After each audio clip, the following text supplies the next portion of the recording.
Boa tarde, camaradas da Causa Operária TV. A gente está começando o Correspondente Internacional, programa ao vivo da nossa programação 24 horas, de toda quinta-feira, às 4 da tarde, onde a gente vai tratar principalmente dos Estados Unidos e das ações imperialistas do governo Joe Biden, já em seu início de mandato, mostrando para o Donald Trump como é que se faz, né?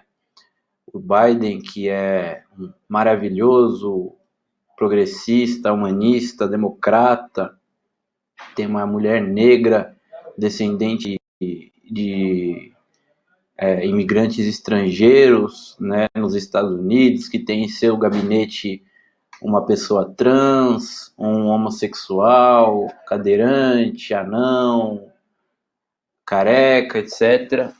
Um governo da diversidade, né? É um governo que já nos seus primeiros dias, né, em menos de 15 dias de mandato, já mostra a que veio. A gente vai falar do que a gente está falando já já. Antes disso, gostaria de convidar vocês aí que estão assistindo a nossa programação a curtirem o vídeo do sinal 24 horas da Causa Operária TV, a comentarem à vontade no nosso chat. A gente vai ler aqui os comentários, os companheiros que estão participando, para a gente interagir, como é de costume aqui na Causa Operária TV. Você também pode compartilhar esse programa em todas as suas redes sociais, no Twitter, no Instagram, no Telegram, no Facebook, no WhatsApp, no e-mail, em grupos, páginas, mensagens privadas também. Isso daí ajuda muito a disseminar a Causa Operária TV, a propaganda revolucionária, né, uma análise realista do que acontece no mundo. Isso daí é muito importante para a gente crescer, né, para crescer a audiência, para crescer também no número de inscritos do nosso canal, que já são quase 90 mil. E caso você não seja inscrito, você pode clicar no botãozinho embaixo do vídeo, inscreva-se para se tornar mais um dos quase 90 mil inscritos do nosso canal. Do lado desse botão tem o botão Seja Membro, que você pode fazer uma contribuição voluntária mensal de R$ 7,99 para poder contribuir com a gente de uma maneira financeira, de uma maneira mais relevante ainda, para que a gente possa manter esse projeto no ar, essa programação 24 horas por dia, 7 dias por semana, que é uma conquista enorme de toda a classe operária brasileira e mundial. Ter um canal 24 horas por dia, 7 dias por semana, apregoando ali os interesses da classe trabalhadora brasileira e internacional, né? Então é muito importante que vocês ajudem a gente a manter esse projeto no ar, né? A ampliar também esse projeto para que a gente tenha melhores condições técnicas, para que a gente tenha um conteúdo melhor, uma programação mais diversificada. Além de programas ao vivo, também a gente possa fazer documentários, reportagens, colocar mais atratividades aí na nossa grade de programação ao longo do dia, de madrugada, nos finais de semana também. Então é muito importante o apoio financeiro, uma vez que a gente não recebe absolutamente nada dos capitalistas e nem do Estado burguês, né? A gente é sustentado pela própria classe trabalhadora a quem nós servimos com tanto gosto e tanta dedicação. Então, se você quiser apoiar esse nosso projeto da Causa Operária TV, você pode se inscrever no nosso canal, no nosso programa de membros, por apenas R$ 7,99 por mês. Bom, vamos falar primeiro aqui do nosso programa, começando na Europa. O governo polonês é um governo de extrema-direita, né, um governo linha dura, inclusive, um governo mais linha dura que o próprio governo Bolsonaro. É um governo sustentado pela Igreja Católica, que é muito poderosa na Polônia, né? E essa Igreja Católica ela consegue impor uma série de interesses, fazendo com que esses prevaleçam em detrimento dos interesses da população. E no caso que a gente está falando aqui, particularmente no caso dos interesses das mulheres. porque na Polônia sempre houve uma legislação muito rigorosa com relação ao aborto, e nos últimos tempos essa legislação está se fechando ainda mais para a possibilidade das mulheres conseguirem abortar caso seja do seu interesse, né? Mas as mulheres, o movimento feminino polonês, nos últimos anos também, está tentando combater essa legislação que vem se fechando cada vez mais, né? Com bastantes atos de rua, inclusive agora, durante a pandemia do coronavírus. A gente tem imagens aí de manifestações contra a proibição do aborto na Polônia, ocorridas nos últimos dias. Vamos ver.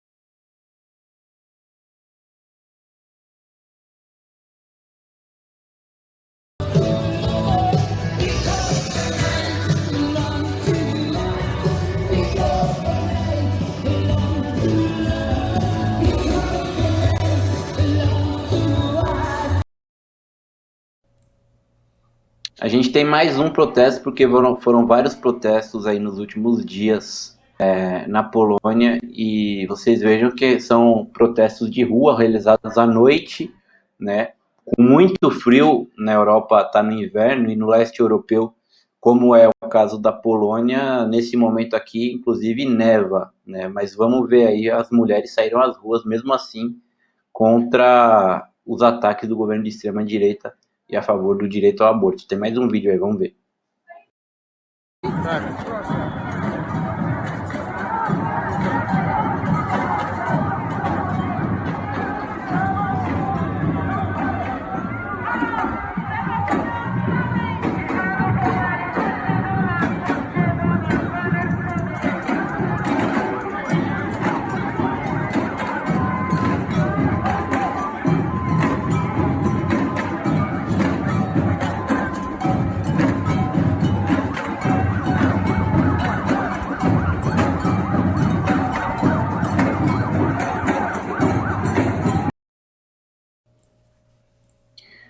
Pois bem, em outro país da Europa, dessa vez na Europa Ocidental, que não é governada ainda pela extrema-direita, como é o caso da França, ainda eu digo porque ano que vem tem eleições e as primeiras pesquisas indicam um empate técnico entre o Emmanuel Macron, atual presidente, e a Marine Le Pen, que é a líder da extrema-direita do Reagrupamento Nacional. Então pode ser que a gente veja a extrema-direita ganhando as eleições de 2022 na França. Ganhando por quê? Porque o governo do Emmanuel Macron, que se diz democrático, civilizado, científico, progressista, humanista, né? E que é apoiado em diversas medidas pela própria esquerda francesa, né? Esse governo vem impondo uma série de medidas contra o povo francês desde quando foi eleito. A gente lembra que há cerca de 2 anos os coletes amarelos iniciaram um movimento que durou meses e meses nas ruas da França, sendo reprimido brutalmente pela polícia francesa, né? E agora o governo Macron ele tenta impor, né, uma lei de segurança global, como é chamada essa lei, que aumenta os poderes da polícia, né? Você não vai poder mais denunciar a violência policial porque estaria expondo os policiais, né? Isso daí é totalmente arbitrário para encobrir a violência policial. Além disso, diante de uma crise econômica que se aprofunda com a pandemia, o governo do Emmanuel Macron aumenta os impostos, né, também contra a classe trabalhadora. Vamos ver mais um vídeo também agora na França de protesto contra a lei de segurança global em Paris.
Calmez-vous là, nom de Dieu. Pourquoi vous faites ça, nom de Dieu?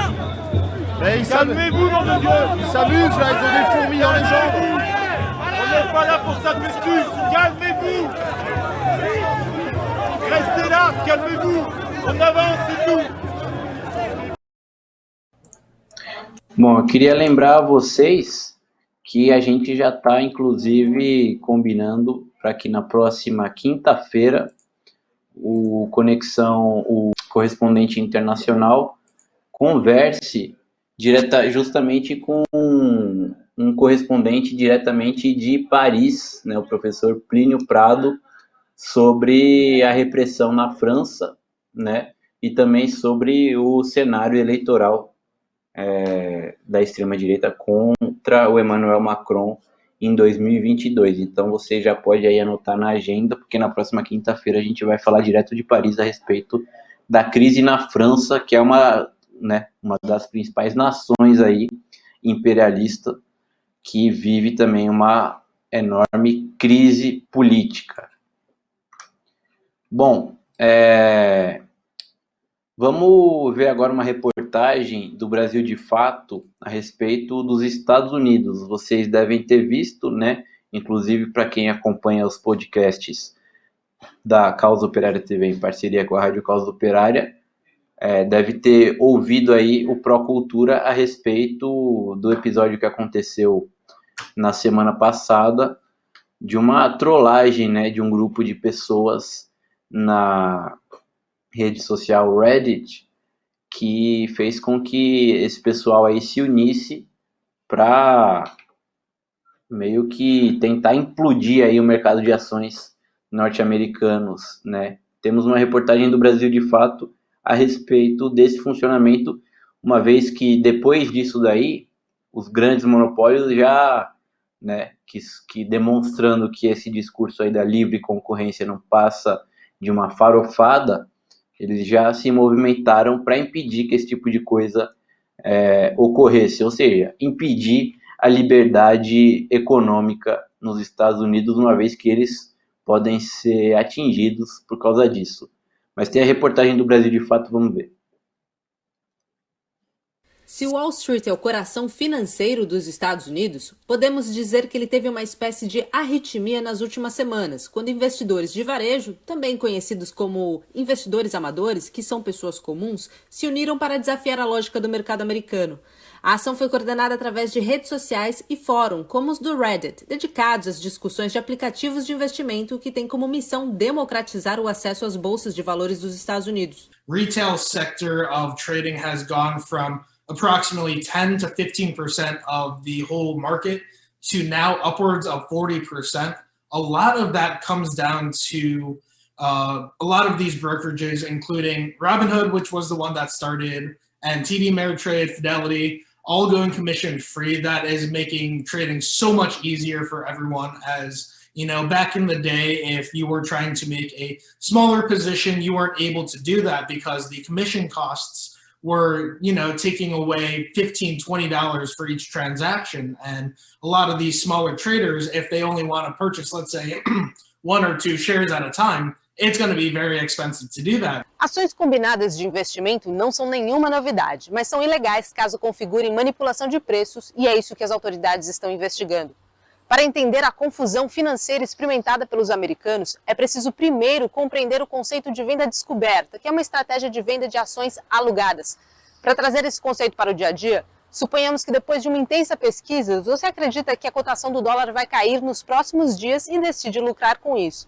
Mas você não tem dinheiro, então pega emprestado $2.000 com um amigo e corre para uma casa de câmbio, onde pela cotação atual você conseguiria mais de R$10.000.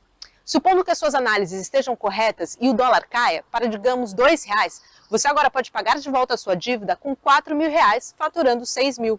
Agora, caso seus cálculos estejam errados e o dólar dispare, então você deve ainda mais ao seu amigo e tem de arcar com um prejuízo. A mesma coisa acontece na Bolsa de Valores, quando grandes fundos ou investidores, depois de analisarem diferentes dados, apostam na queda de uma empresa e vendem ações que não têm em carteira.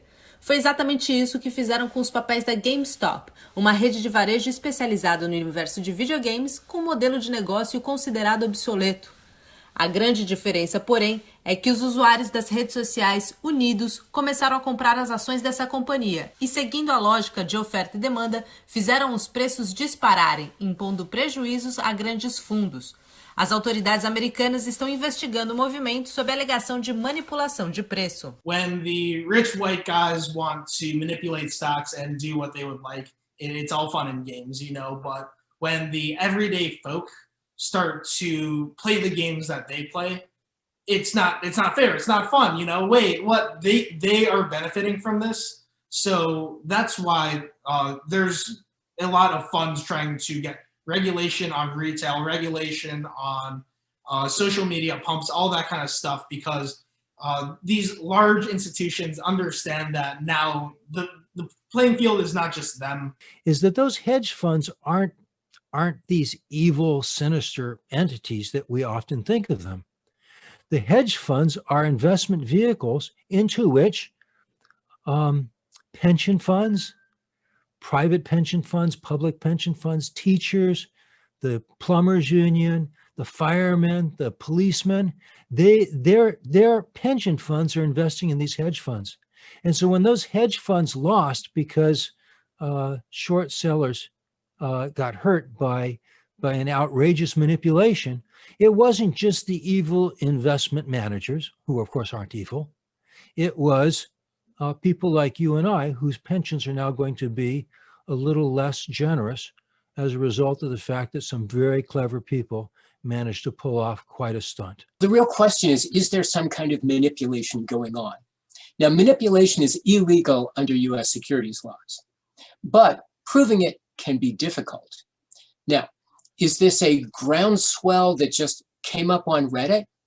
Or are all those Redditors Russian bots that are manipulating people's behavior? You know, time will tell. I'm sure there will be an investigation, and I don't know what they're going to find.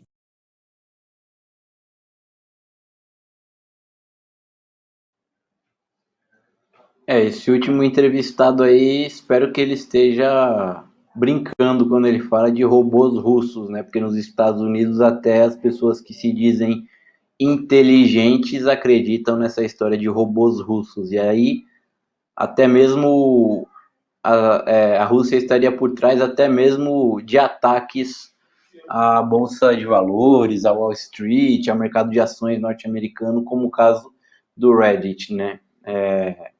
Sempre a culpa da Rússia nos Estados Unidos. Não apenas nos Estados Unidos de Donald Trump, mas também nos Estados Unidos de Joe Biden. E a gente já fala, inclusive, porque o Joe Biden, a administração dele está sinalizando, inclusive, a possibilidade de um conflito com a Rússia. Mas vamos ver mais uma reportagem do Brasil de Fato, só que dessa vez a respeito da Venezuela, porque a crise econômica, motivada principalmente pelo bloqueio criminoso dos Estados Unidos contra o país, faz com que muita gente, muitos venezuelanos, apesar, né, dos programas sociais do governo do Nicolás Maduro, eles tenham que buscar alternativas aí para ter algum tipo de renda. E embora várias empresas de aplicativo, como a Uber, não possam operar na Venezuela devido ao bloqueio econômico, né, os venezuelanos também estão desenvolvendo aplicativos de entrega e muitos deles estão empregando-se nesse ramo, logicamente, sendo explorados, né? Vamos ver a reportagem do Brasil de Fato. A Venezuela vive uma dolarização forçada. Em 2020, 61% das transações comerciais foram realizadas em moeda estrangeira, segundo a empresa privada Data Analysis. Já o governo afirma que a cifra real é de 77% de transações em bolívares soberanos, a moeda nacional, e apenas um 20% com dólares em espécie. O dólar seria a alternativa a uma moeda que desvalorizou 866.000% nos últimos 5 anos. Para o presidente Nicolás Maduro, a dolarização parcial foi positiva para reativar a economia. No entanto, o processo desordenado provoca uma série de mudanças na sociedade venezuelana. Um dos reflexos da dolarização e da pandemia foi o surgimento de aplicativos de entrega a domicílio. Por conta do bloqueio econômico imposto pelos Estados Unidos desde 2015, várias empresas internacionais não operam no país. Por exemplo, aqui não existe Uber, Rappi ou iFood. Aplicativos como Yami, Pedidos Já, Ubigo e Traitelo surgiram em 2020, criados por venezuelanos ou como franquias de empresas de outros países da América Latina. Bueno, no entendíamos cómo si en el resto del mundo estaban marcas de delivery muchísimas y súper efectivas, en Venezuela no. Entonces, bueno, en 2019 empezamos a trabajar ese tema. No es que, por lo menos en el caso de Ubigo, no salió como un resultado de la pandemia, sino como un producto que se está desarrollando en 2019 y para medirnos y saber si estábamos listos o no para competir, ya lo hicimos en plena pandemia. Além de alimentos, roupas, combustíveis, aluguéis e serviços em geral, na Venezuela também será permitida a abertura de contas correntes em dólares, que fornecerão cartão de débito para conversão direta a bolívares, segundo anunciou Maduro no seu discurso anual, indicando um novo meio de aumentar a arrecadação do Estado. Estar en un país donde no puedes aceptar digamos que los dólares no los puedes depositar es complejo, porque hay un grueso que sí puede pagar con esta divisa. Entonces, bueno, puedes lanzar tu producto, puedes tener tu delivery, pero al final del día estás limitando esa posibilidad de poder darle opciones a tu cliente para que pueda pagar. Se por um lado a inovação ajudou a democratizar a circulação do dólar dentro do país, também abriu caminho para uma nova modalidade de precarização do trabalho. A uberização e outras formas de informalidade laboral são realidade para cerca de 158 milhões de latino-americanos. Essas novas modalidades têm como características a falta de garantias laborais, o aumento da carga de trabalho e as relações mediadas pela tecnologia. Tenho que estar dándole al dashboard, dándole, atualizando hasta que salga el pedido como una subasta, para que todos tomemos, pues. Tu estás pendiente e la tomas e la haces. O negócio do delivery mostra as duas caras da desigualdade na Venezuela. Por um lado, o perfil do consumidor, que deve ter algum tipo de ingresso em moeda estrangeira para poder adquirir um produto. De outro, o entregador, que trabalha para mais de um aplicativo ou por mais de 8 horas diárias para aumentar a renda.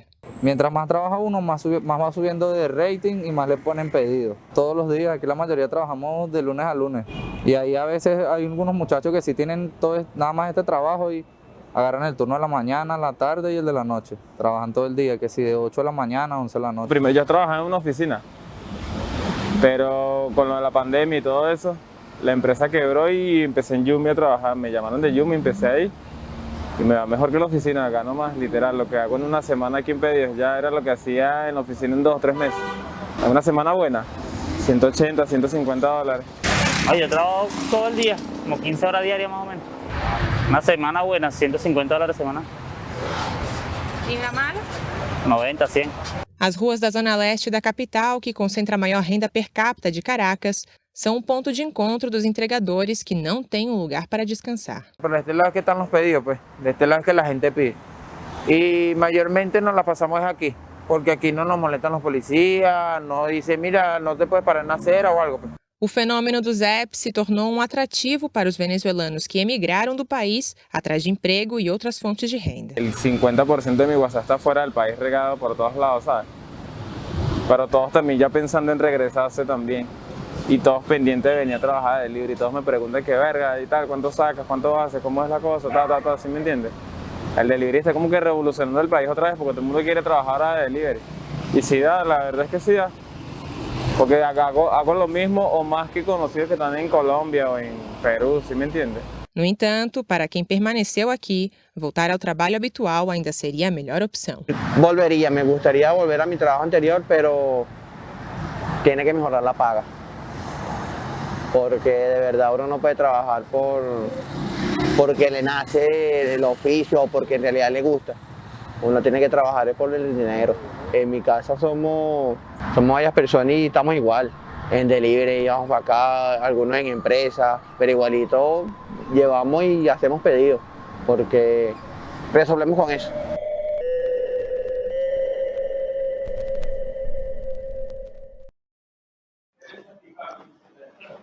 Bom, deixa eu agradecer aqui ao pessoal que está acompanhando a Causa Operária TV. Valeu aqui a Bia Simonassi, também o Bruno ES, obrigado pelos comentários, a Elizabeth Novi também, né, que sempre acompanha aqui o nosso canal, a Maria do Carmo Oliveira Reis, obrigado, Maria, a Carla Silva, que envia aqui um super sticker, a Carla, que é nossa correspondente em Birmingham, no Reino Unido, e já participou algumas vezes aqui do nosso programa, já fez reportagens, né? Ela sempre participa aqui nas próximas edições. A gente vai ver se a Carla participa também para falar da situação no Reino Unido, situação do coronavírus, situação da crise econômica, da extrema-direita, do separatismo, né? Escocês, norte-irlandês. Valeu ao Adriano Teixeira também, que está participando aqui com a gente, assim como o Arthur Freitas. Obrigado pelos comentários aí de vocês. Bom, vamos falar então dos Estados Unidos, nosso tema principal, porque o Joe Biden, né, esse lindo desse democrata Joe Biden, humanista, né, que foi eleito aí com todo o apoio do aparato de guerra norte-americano e com toda a propaganda demagógica da imprensa, né, contra o fascista Donald Trump. Uma das principais propagandas a respeito dele vinha com aquele caráter identitário, né, que nós já falamos diversas vezes aqui e não cansamos de repetir. O identitarismo é uma política forjada, criada pelo imperialismo para enganar, né, os incautos. Porque o Joe Biden, ele tem uma vice-presidenta negra, mulher e negra, né, cujos ancestrais vieram de fora dos Estados Unidos, né, de países oprimidos. Então ela teria lugar de fala, né? O Joe Biden foi vice-presidente do Obama, primeiro presidente negro da história dos Estados Unidos, também descendente de queniano com filipina e muçulmano e tudo mais. A Hillary Clinton foi a candidata democrata derrotada pelo Donald Trump em 2016, ela que foi secretária de Estado, mas é uma mulher com história, né, no movimento social das mulheres, feminista. Pois bem, são justamente esses aí mais genocidas políticos do imperialismo. Eles estão no bolso do imperialismo. Eles, apesar de todos os pompons, todos os arco-íris, né, que estão em volta deles, eles são piores do que o Donald Trump. O Biden, ele não faz nem 2 semanas aí de início de mandato e já está aprontando pelo mundo, né, mostrando para o Donald Trump como que realmente se controla o mundo, como que se faz uma guerra, como que se bombardeia, como que se invade. Os Estados Unidos já realizaram 6 ataques aéreos, bombardeios, somente este ano contra a Somália. Esses aí sendo ataques já sob a administração do Joe Biden. Uma vez que o Donald Trump ele retirou as tropas dos Estados Unidos do país africano. Ele terminou a retirada das tropas dos Estados Unidos da Somália no dia 18 de janeiro, 2 dias antes do Joe Biden assumir o cargo de presidente dos Estados Unidos. Apesar disso, né, o Joe Biden já manobrou aí para utilizar o Comando dos Estados Unidos para a África, o AFRICOM, que tem suas bases aí em outros países africanos, a fim de bombardearem a Somália. Qual desculpa? O combate ao terrorismo, porque na Somália atua um grupo fundamentalista islâmico chamado Al-Shabaab, né? E sob a desculpa de estar protegendo os somalis do terrorismo, os Estados Unidos vão lá e bombardeiam esse país. Já implementaram 6 bombardeios aéreos. Se os bombardeios dos Estados Unidos continuarem nesse ritmo, vão terminar 2021 com o maior número de bombardeios desde o início do estabelecimento de tropas norte-americanas na Somália em 2005. Ano passado, sob Donald Trump, os Estados Unidos implementaram 50 ataques aéreos na Somália. Nesse ritmo aqui, serão mais de 70 ataques aéreos apenas em 2021. O Departamento de Estado dos Estados Unidos, né, havia anunciado que tinha mudado de posição com o final do governo Trump aí de retirando as tropas, mas o AFRICOM deixou claro, né, inclusive em sua página na internet, que vai manter os esforços internacionais para que a Somália seja pacificada e estabilizada contra ações violentas e extremistas como as do Al-Shabaab, né? É bom a gente lembrar que também no Afeganistão o Donald Trump havia retirado todas as tropas dos Estados Unidos no final de seu mandato, mas o Joe Biden mal assumiu o governo e já está anulando essa retirada das tropas dos Estados Unidos do Afeganistão, né? Mostrando que o Biden ele não quer que os seus filhos ali, que são o quê?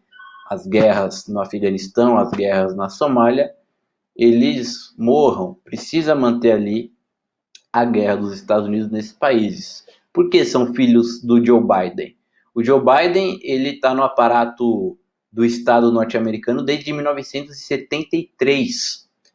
E boa parte desses quase 50 anos aí de história do Joe Biden dentro do aparato norte-americano foi forjada nas relações internacionais. Ele participou durante décadas, né, do Comitê de Relações Exteriores do Senado, foi um dos responsáveis pela participação dos Estados Unidos na Guerra das Malvinas, afirmando que a Inglaterra estava sendo agredida pela Argentina, que as Malvinas ou Falkland pertencem à Inglaterra e que os Estados Unidos deveriam entrar no conflito para proteger os direitos da Inglaterra. E foi justamente o que aconteceu.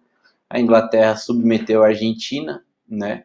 E foi uma guerra que matou alguns centenas de argentinos, embora a OEA não permita que os seus membros, como é o caso dos Estados Unidos, atuem contra outros membros da organização, como é o caso da Argentina. Então, os Estados Unidos passaram por cima, simplesmente, da OEA. Aí a gente vê também para que serve a OEA, né? Os Estados Unidos violam frequentemente as próprias normas que eles mesmos criaram e a Venezuela é a ditadura, né? Mas não é a respeito apenas da Somália que a gente tem assunto aqui. O Joe Biden está aprontando muito. Ali também, próximo do lado, né, já no Oriente Médio, na Síria, o Joe Biden disse que vai manter o bloqueio econômico contra o país. Um dos principais instrumentos desse bloqueio econômico dos Estados Unidos contra a Síria é a Lei César, que foi estabelecida em 2019 pelo Congresso dos Estados Unidos, impulsionado pelo governo do Donald Trump, né, que seria uma nova versão aí de medidas coercitivas e mais severas no âmbito da economia contra o povo sírio. Lembrando que as sanções dos Estados Unidos contra a Síria começaram em 2011, no mesmo ano de início da própria Guerra Civil Síria. Em 2011, o governo dos Estados Unidos era encabeçado pelo Barack Obama, tendo o Joe Biden como vice-presidente. Nesse ano aí, né, como um reflexo do que acontecia nos outros países do Oriente Médio e do Norte da África, a Síria foi sacudida por um conflito, né, entre opositores do governo do Bashar al-Assad com o próprio governo, mas esse conflito aí foi aproveitado pelo imperialismo para incentivar uma guerra civil no país que derrubasse o Bashar al-Assad, e ao invés de ser o próprio povo sírio que tomasse o controle do governo, deveria ser os mercenários dos Estados Unidos, né? Então os Estados Unidos começaram a impor sanções contra o Bashar al-Assad, na verdade já vinham impondo, né, mas aprofundaram essas sanções em 2011, promoveram mercenários armados, né, de diversas aí correntes políticas, mesmo religiosas, contra o governo do Bashar al-Assad, promoveram bombardeamentos, né, nesses primeiros anos todos, sob o comando do Partido Democrata e do Barack Obama, com o Joe Biden como vice-presidente. Essas sanções aí, elas obstaculizaram aí o acesso do povo sírio a insumos, a diverso comida mesmo, né? E também ao abastecimento de petróleo, por exemplo, né? Como eu falei, de comida, de remédios, né? Aumentando em 50% no mínimo aí a inflação do país com relação a esses produtos de necessidade básica dos sírios. O Joe Biden também, né, além de declarar que vai manter a Lei César, por meio do porta-voz do Departamento de Estado, o Ned Price, ele disse que vão ser aprofundadas as sanções nas quais serão incluídas pessoas e organizações que atuem a favor do governo do Bashar al-Assad. O próprio Bashar al-Assad terá mais sanções ainda contra ele mesmo. Outros membros do governo também serão afetados por essas sanções, assim como entidades financeiras sírias e colaboradores estrangeiros dessas aí, né? Então, o bloqueio dos Estados Unidos contra a Síria vai aumentar no governo do Joe Biden. Já num país vizinho da Síria, o Irã, que é aliado do próprio governo do Bashar al-Assad, foi feita uma entrevista nessa semana aqui pela NBC, uma rede de TV norte-americana, né, ao secretário de Estado dos Estados Unidos, o Antony Blinken. E nessa entrevista aí, ele declarou que o Irã está desenvolvendo armas nucleares e vai conseguir produzir material suficiente para essas armas nucleares dentro de semanas.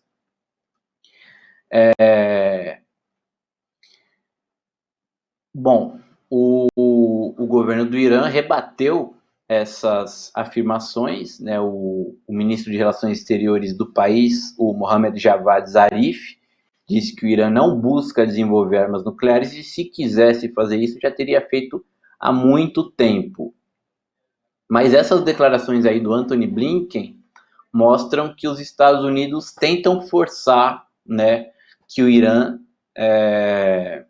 se adeque à política norte-americana para que não desenvolva minimamente aí o seu poderio científico, porque o Irã desenvolve, né, tenta enriquecer o urânio e tudo mais para desenvolver a ciência e a tecnologia do país, mas se fosse também para desenvolver, e talvez, né, a gente também não pode ser ingênuo, também existe, né, essa pretensão, porque é movida por uma necessidade de defesa, né, de autodefesa. Se o Irã quiser desenvolver armas nucleares, ele tem esse direito, porque só os Estados Unidos, a Inglaterra, a Rússia, a China e a França têm o direito de ter armas nucleares, né? Todos os países têm esse direito, ou pelo menos deveriam ter esse direito, mas o imperialismo não quer, né, que países que têm o mínimo de soberania tenham armas nucleares, porque fica mais difícil aí que os Estados Unidos e o imperialismo de conjunto impõem aí as suas regras contra esses países. Israel mesmo já disse que enquanto o Irã não voltar ao tratado nuclear que havia sido assinado em 2015 e que quem saiu foram os Estados Unidos, né, é possível que Israel continue pressionando o Irã contra o seu programa nuclear, inclusive por opções militares, né? Ainda nessa entrevista aí, o Antony Blinken disse que o Irã estaria há alguns meses de poder produzir esses armamentos nucleares, né? Teria já os materiais para a produção dos armamentos dentro de algumas semanas, e os armamentos em si, o Irã teria já dentro de alguns meses. Isso daí lembra um pouco, né, do que aconteceu em 2003, quando os Estados Unidos invadiram o Iraque, sob o governo Bush, do qual vários membros apoiaram a eleição do Joe Biden. Os Estados Unidos, né, todo mundo se lembra aí agora me fugiu o primeiro nome, do general Colin Powell, do general Colin Powell na ONU, apresentando supostas fotos que comprovariam o programa nuclear iraquiano, que o Iraque estaria desenvolvendo, teria, na verdade, não estaria desenvolvendo, mas teria armas de destruição em massa. E por isso teria os Estados Unidos defendendo a liberdade, porque o Iraque seria uma ameaça à América, né? Os Estados Unidos teriam de invadir o Iraque para tirar essas armas de destruição em massa das mãos do ditador sanguinário e louco Saddam Hussein. Eis que essas armas nucleares de destruição em massa nunca foram encontradas, né? Mas serviu justamente de pretexto para a invasão do Iraque e para que o imperialismo roubasse o petróleo iraquiano e tomasse conta da economia do país. É possível que o Joe Biden esteja planejando aí um novo Iraque para os Estados Unidos, que seria a República Islâmica do Irã. O Biden também, ele já sinalizou aí que pode, inclusive, iniciar uma guerra nuclear com a Rússia e com a China. Foi o que escreveu aí na revista Proceedings do Instituto Naval dos Estados Unidos o chefe do Comando Estratégico dos Estados Unidos, do STRATCOM, almirante Charles Richard, dizendo que existe uma possibilidade de crise regional com a China ou a Rússia e que ela pode escalar rapidamente para um conflito que envolva armas nucleares se esses países perceberem uma perda convencional ameaçando aí o seu regime. Ele disse que os Estados Unidos podem intervir nisso daí, né, a fim de dissuadir os dois países. Ele disse que Moscou e Pequim começam a desafiar agressivamente as normas internacionais e a paz global, utilizando argumentos de poder e ameaças de força de formas não vistas desde o apogeu da Guerra Fria e, em alguns casos, de formas nunca antes vistas, mesmo durante a Guerra Fria, né, como cyberataques e ameaças no espaço. O STRATCOM também avalia a possibilidade de guerra nuclear, embora seja baixa por enquanto, mas não é impossível. E destacando ainda que os Estados Unidos não devem descartar ou ignorar eventos que atualmente pareçam improváveis, né? E que, se ocorrerem, terão consequências catastróficas. A gente já vê portanto, os Estados Unidos aí, sob o Joe Biden, preparando agressões em diversos flancos, né? Síria, Somália, Irã, China, Rússia. E ainda a respeito da Rússia, o Joe Biden já sinalizou que vai reverter a retirada de tropas da Alemanha, porque o Donald Trump, né, foi eleito justamente com o discurso de que retiraria as tropas norte-americanas do Afeganistão, coisa que ele realmente fez e que o Joe Biden está tentando cortar, manter as tropas norte-americanas no Afeganistão. E em outros países, os Estados Unidos têm quase 35 mil soldados na Alemanha. Isso daí desde o final da Segunda Guerra Mundial. Os Estados Unidos impuseram uma série de bases militares na Alemanha. Inclusive o próprio AFRICOM, né, que comanda os bombardeios na Somália, é baseado na Alemanha. O Donald Trump chegou a anunciar a retirada de 12 mil soldados desses 35 mil. O Joe Biden já falou, por meio do chefe do Comando Europeu, Todd Walters, que essa retirada aí está sendo avaliada, tá havendo uma revisão muito completa por parte do Lloyd Austin, que é o novo secretário de defesa norte-americano, que é negro, né? Um negro aí a serviço do imperialismo, ou como a gente pode dizer, né, um capitão do mato, assim como a própria Kamala Harris. Bom, a gente já, para encerrar o nosso programa, a gente tem um vídeo aí também do regime sionista de Israel, aliado do próprio Joe Biden, que diz que vai manter Jerusalém como capital do país de maioria judia.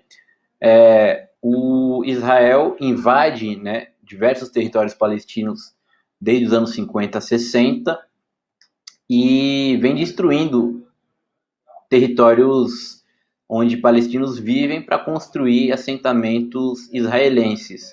A gente tem imagens aí para ver, vamos ver.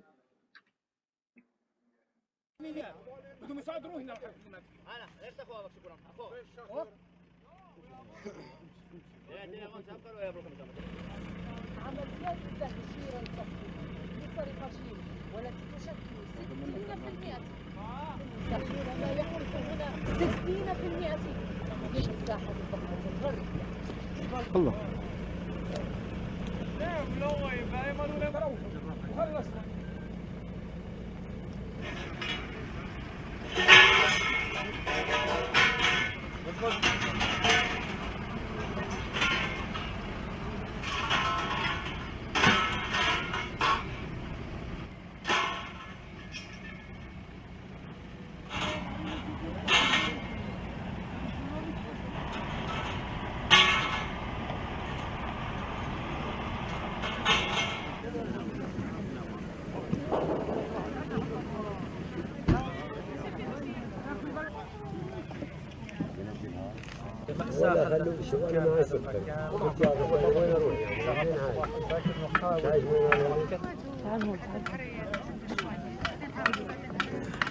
ابو فريد منيح 100% هسه بدري بجوز هسه طلع